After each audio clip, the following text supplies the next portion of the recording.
Sir సర్జరీతో ఏ voice అయినా ఏ వాయిస్‌లోకైనా మార్చే chance ఉంటుందా సార్?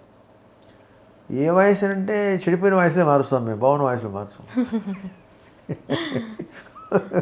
అంటే ఎలాంటి వాయిస్ అయినా మనకి ఇలాంటి వాయిస్ కావాలి, ఇంతే పర్ఫెక్ట్‌గా రావాలి అని చాలామంది అంటుంటారు. మాకు ఇలా వాయిస్ వస్తే బాగుంటది అని అంటారు. అలాంటి ఏం చేంజ్ చేయరాదా సార్? అడుగుతారు. హ్మ్. మా ప్రయత్నం మేము చేస్తున్నాం ఓహ్! తీసుకురావడానికి. హుహు. ఇప్పుడు ఒక ఆయన వస్తాడు. ఒక ఆమె వస్తుంది. ఏమండి నేను లతా మంగేష్కర్‌లా పాడిస్తారా అంటుంది. హ్మ్. పాడించగలమా? లేదు. మరి మేము వాయిస్ మార్పు చేయలేం కానీ పాడించడం మా చేతిలో లేదు. అట్లా కాదు. హ్మ్. ఇప్పుడు కండిషన్ బట్టి హ్మ్. వాయిస్ని చక్కగా చేయగలం. హ్మ్. అంటే ఇంకా రాదు. ఇప్పుడు ఒక మేల్కి ఫీమేల్ వాయిస్ ఉంటుంది. అర్థమైందా? అవును. అతను ఫీమేల్ వాయిస్ మేల్ వాయిస్ తీసుకొస్తాం.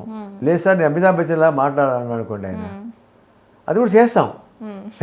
కానీ చేసుకోవడం ఓపిక ఉండాలి ఆయనకి. ఓహ్! అది అంటే చేయొచ్చు. వస్తారా సార్ ఎప్పుడైనా? చేయొచ్చు. మాకు ఇలాంటి వాయిస్ కావాలి అని చెప్పి వచ్చారా? అడుగుతారు. అడిగినప్పుడు చేస్తాం. అప్పుడు మీ రియాక్షన్ ఏంటి అలా అడిగినప్పుడు? చేస్తాం. చేస్తారా? చేస్తాం. అమితాబ్ బచ్చన్లా పొడుగు పెంచలేం కానీ వాయిస్ మార్చచ్చు.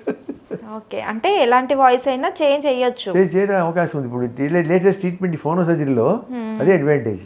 అది వెంటనే వస్తుందా సార్? లేకపోతే దానికి టైం పడుతుందా? అలాంటి కొన్ని వాయిస్ కేసుల్లో రావాలి అని వెంటనే ఒక గంటలో తెలిసిపోతుంది. ఒక గంటలోనే వాయిస్ మారిపోతుంది. అంటే ఆపరేషన్ చేయడం బయటికి రాయడం గుర్తుపట్టలేదు వాయిస్ ఓహ్! మారిపోతుంది. ఆ ఫోన్లో మారితే గుర్తుపట్టలేదు. నువ్వేనా మారుతా అడుగుతారు అనమాట. అంత మార్పు వచ్చేస్తుంది. చేస్తుంది. సార్ ఇప్పుడు చాలామంది మిమిక్రీ చేస్తుంటారు కదా సార్. ఈ వాయిస్ నుండి ఆ వాయిస్‌కి, ఆ వాయిస్ నుండి ఈ వాయిస్‌కి చాలా చేంజెస్ చేస్తుంటారు. వాళ్ళకి ఏమైనా వోకల్స్‌లో ఏదైనా ప్రాబ్లమ్ వచ్చే ఛాన్స్ ఉంటుందా? అన్ని వాయిసెస్ చేంజ్ చేస్తూ ఉంటారు కదా? ఏదైనా అతిగా చేస్తే వస్తుంది. ఓహ్! అంటే వాళ్ళు కెపాసిటీ చేశారనుకోండి వస్తుంది. లిమిట్స్లో ఉంటే ఏం రాదు. ఓకే.